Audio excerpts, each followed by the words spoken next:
Hello, everybody, and welcome back to another episode of Shell by Shell, a series where we get hands-on fundamental knowledge of ethical hacking and penetration testing through Hack the Box's starting point. We are about halfway through the series now, as we are about halfway through our Tier 1 machines, and we're going to be doing Responder today. This is one of my favorite boxes because it deals so close with Active Directory. It's not quite there. It's extremely close, and Active Directory is one of my favorite things to attack. So without further ado, let's just hop straight into Responder. I've already started my machine and I've already connected to the VPN. So if you're following along, make sure you do sudo openvpn VPN starting point, or whatever the name of your file is. And then you start your machine, wait a little bit, and it should throw an IP at you. Let's copy this IP, move over to my first desktop. I already opened a terminal. I'll make a directory called responder and cd in. And then I'll run the nmap scan, which is the same one we've been running the past couple of videos. Going over this command, we've got our obviously nmap, which is the tool we're using, -a, which encompasses -o for operating system information, -sc for default scripts, -sv for default versions or enumerating versions, -t4, which is a pace sort of thing and how fast the scan is going to go. It goes from 1 to 5, 5 being the fastest and the least stealthy, so 4 is a good balance for me. Our IP that we're attacking, and then we're outputting into an nmap.txt format so we can reference it later if we want. Our scan came back relatively quick with just 2 ports open. So port 80 running HTTP on Apache, and it says here that it's a Windows 64 and it's running PHP. That's a lot of good information. And then it's also 5985 is open. This is a new port. We haven't seen this before, but this is WinRM. So basically WinRM is Windows Remote Management. You can kind of think of it of the SSH for Windows. While it's not directly one-to-one SSH, it's the closest thing to compare it to get a solid understanding of what this port is. So it says HTTP, but it's essentially just a remote management service that Windows uses. And later down the line in this box, you'll see this is the service we use to actually connect to the box and get a shell on the box. But the only thing I'm seeing here that we can dive further into is port 80 here. So let's jump straight in. I'll open up a Firefox tab and paste our IP.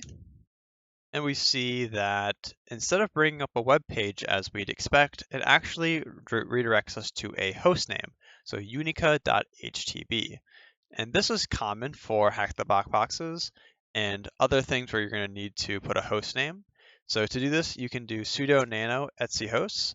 You'll have to type in your password, and then this is your etc host file. So it's essentially a DNS file that maps IP addresses to host names. So for example, 127.0.0.1 is localhost. So we're going to do the same thing here. We're going to put our IP, which is not on my clipboard.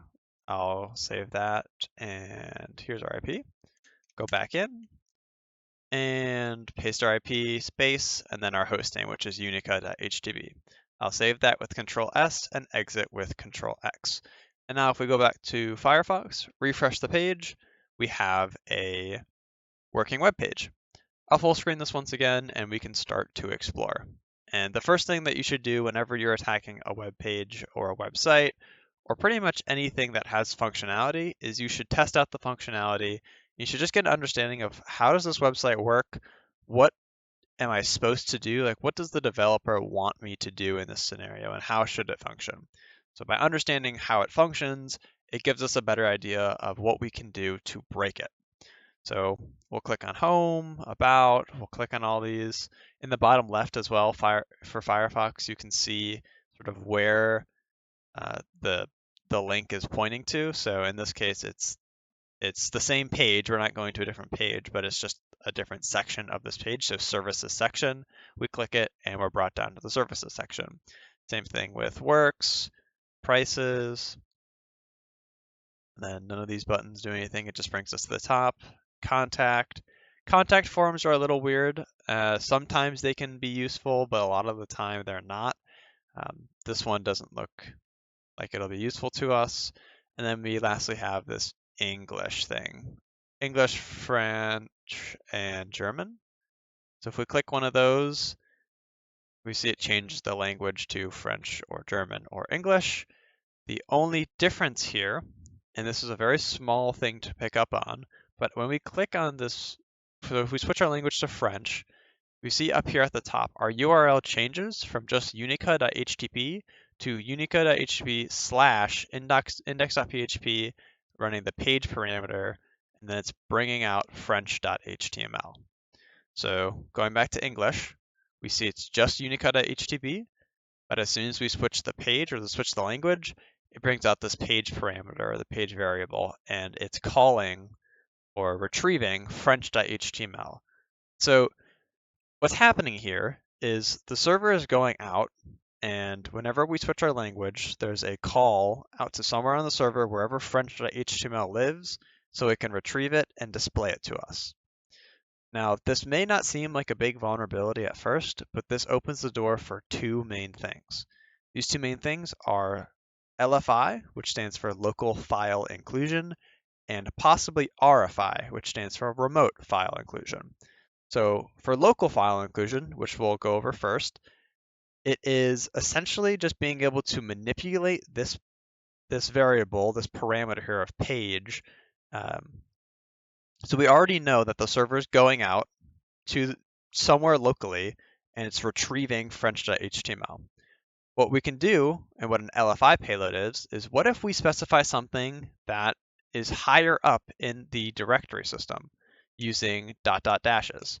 So if I go ... dash, etc., etc., etc., etc., what if I can access something in Windows, System32, drivers, etc host? So this is the same file we looked at, just on Windows instead of Linux. If I click enter, well, what is this? What happens? This is the etc host file on the local machine. And we can see, I don't know if it'll show the IP. It's not going to show the IP of the target machine, but this is a file on the target machine. So to give you a little more context on why this works, right now we are in the responder directory, okay? And if I do cd ... what this is it says to go up a directory. This is going to tell the operating system, hey, I want to go up a directory. I want to go to T1. I cd ...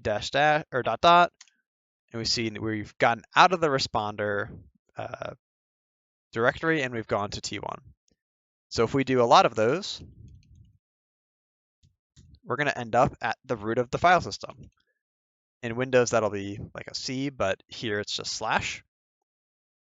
And so what we're doing with this payload is we're doing the exact same thing, right? We're probably somewhere in like a etc or like a var, probably in like a var www data like unica.htb and then like pages static french.html. That's probably around, and we can check it out later when we get a shell in the box if we want, but this is something similar to what this machine is probably how it's retrieving french.html. So if we're here and we do cd ... we go to static, cd ... pages ... unica ... www ... and then we're at the root of the file system, which from there we can then navigate to whatever file we want. In this case, I chose Windows System32 drivers etc hosts, and this is what's displayed.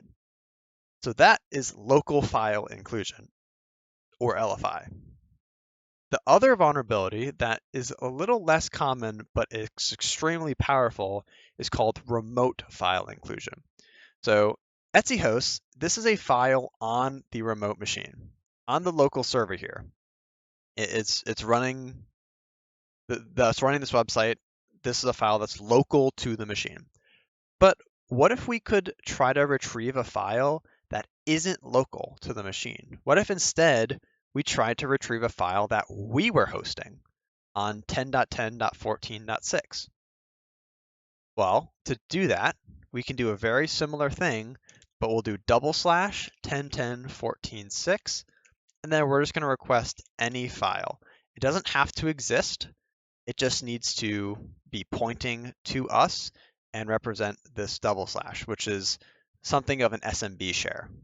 So SMB, we went over SMB in one of the previous episodes. I highly recommend to check out that video if you haven't already, but an SMB share is Windows version of a file share. So if you've ever done any file sharing or networking on Windows, you know, if you open like your File Explorer, for example, and you go to the top and you type in the search bar or the path bar, you type in / and then an IP or the name of the network share, and then you can retrieve a file that way. We're doing the exact same thing here, except we're pointing it back to ourselves. We're going to press enter here. And keep in mind, we're not listening, we're not doing anything on our side quite yet, but we make that request out and it fails. This is a good sign, especially here, because we see that it changes. So we started with / and it automatically changes to backslashes, or I'm not exactly sure how that goes. I'm not sure which one's a / versus a backslash, but I think these are / I think these are backslashes. I'm not too sure, but the main point here is that they flipped, and this is what you'd commonly see for an SMB share. So connecting to an SMB share Windows. Let's just look at, I want to see the syntax right here. So if I make this a little bigger, we see that this is the default syntax. And this is exactly what we're doing. So we're typing in the address bar this IP, which is, imagine this is pointing to us, and we're pointing to a file that doesn't exist. And you may be asking, well, why is this important? What can you do with remote file inclusion? Well, that is where the name of this box, responder, comes into play. Let's get back into let's get back into our directory here. So responder, and I'll pull up a second tab here, which is, I prepared some materials. I highly recommend checking out this full article by TCM Security. They do a great job of breaking it down and checking out the GitHub here. But essentially, responder is a utility for LLMNR poisoning and a bunch of other poisoning, so NBTNS or MDNS poisoning, and then it can relay NTLMv1 and v2 hashes. If you don't know what any of that means, don't worry. I suggest you read this article, but I want to show this graphic right here. So this is the same syntax that we just went over, the double backslash or the / whatever you want to read it as. So we are performing RFI on the website, and we're saying, hey, can you connect to 10.10.14.6? And the server is going to say, I don't know what you're talking about. That file doesn't exist. And as we said here, we're going to a file that doesn't exist. So the server is very confused and saying, I don't know really where to go here. And then it's going to make a call out, an LLMNR, that's that acronym so hard to say, LLMNR call out and say, hey, does anyone here know how to connect to this file share? In our case, does anyone know how to connect to 10.10.14.6? And us sitting in the middle here running responder, we're going to say, yeah, we do know how to connect, and send me your hash and I can connect you to the file share. And then the victim, in this case, the server that we're attacking or the machine that we're attacking, is going to send us the hash that it's trying to connect with, and we'll be listening with responder, and we can receive that hash. So that's just a very small and uncomplicated breakdown on how responder works and what LLMNR poisoning is. So we're going to do the same thing on this side, but we're going to actually run it. So the syntax for responder is responder-i and then the interface that you want to listen on. In our case, since we're connected with a VPN, we're going to use the ton0 interface. We'll click, we need to run it as root. And when you run this, you should see the same thing as me, but you have to make sure that SMB server is on. So as I mentioned, this is an SMB trying to connect through SMB, so we want to make sure that we're actually being able to listen with SMB. Once you see listening for events, you should be good to go. Make sure that this is matching as well. So responder IP is 10.10.14.6. You're listening on ton0. You should be good to go. So we're going to do that same thing, the remote file inclusion vulnerability. We're going to run it once again.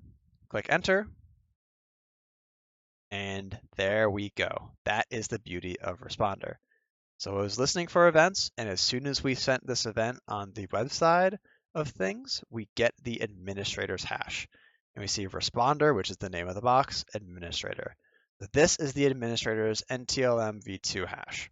And what we can do with this, while we can't directly authenticate with this hash, we can try to crack it, and then we'll be able to get the clear text password, and then we can authenticate. So I'll close this out, and I'll exit out of responder by pressing Control-C. I'm going to make a new file called hash.txt and paste our hash in there.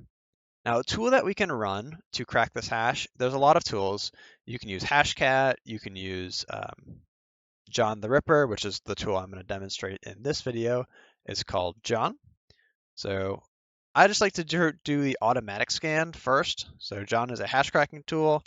Word list equals user share rocku.txt. Usually you're going to have to specify the format, but John does a pretty good job of automatically detecting and cracking the hash. So without further ado, let's run it and see what happens. And almost instantly, you can see that the hash comes back, and it comes back as badminton. So we have successfully cracked the administrator password for responder.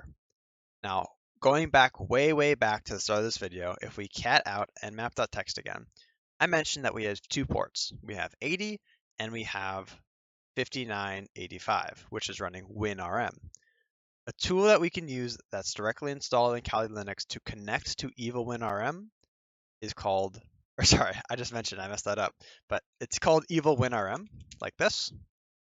And that's how we're going to connect and get a shell on this machine through WinRM. So we're going to use evil-winrm to connect to WinRM.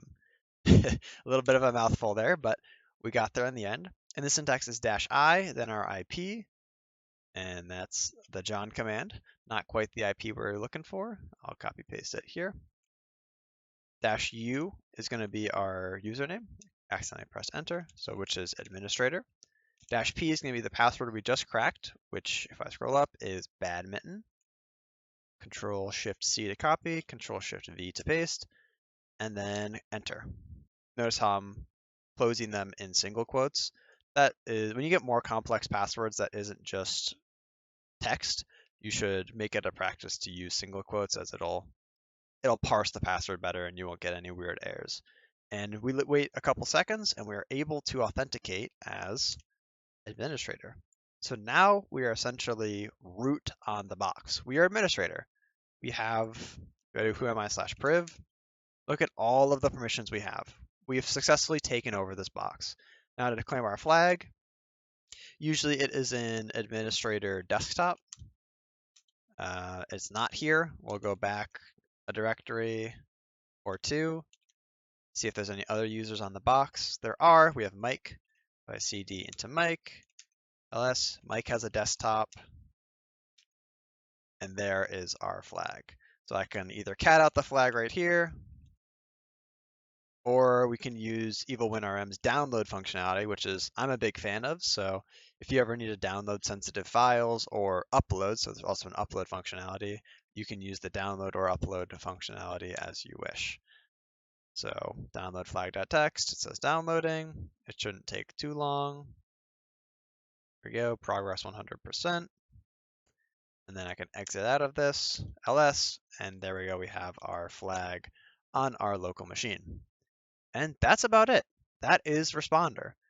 And don't get me wrong, it was a little more complex than some of the other boxes we've been tackling. So between LFI, RFI, understanding how responder works, it's a lot. So if you struggled along the way, don't worry, but hopefully you followed along and did your best and you learned something new. But let's answer some questions and then we can wrap up responder.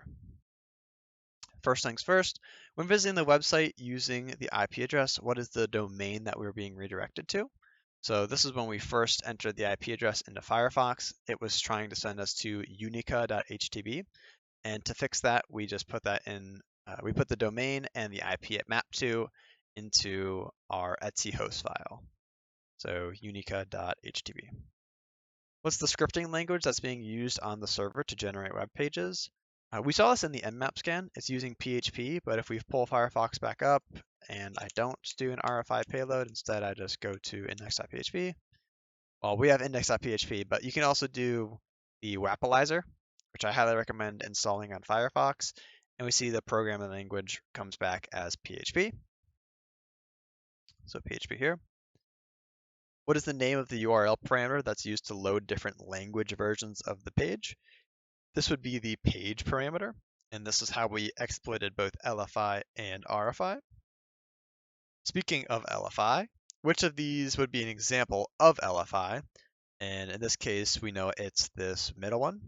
So where we're going .. / because we're going up the directory system all the way to the top, and then we're able to navigate to any sensitive Windows file that we want. In this case, we decided to do Etsy hosts. And the same thing, but for RFI, we know that we want to simulate an SMB share. So we're trying to connect back to us, which is our local machine, our remote server, and then any file, it doesn't have to exist. And then it'll send us the NTLMv2 hash. So the double slash syntax is the one we're looking for RFI.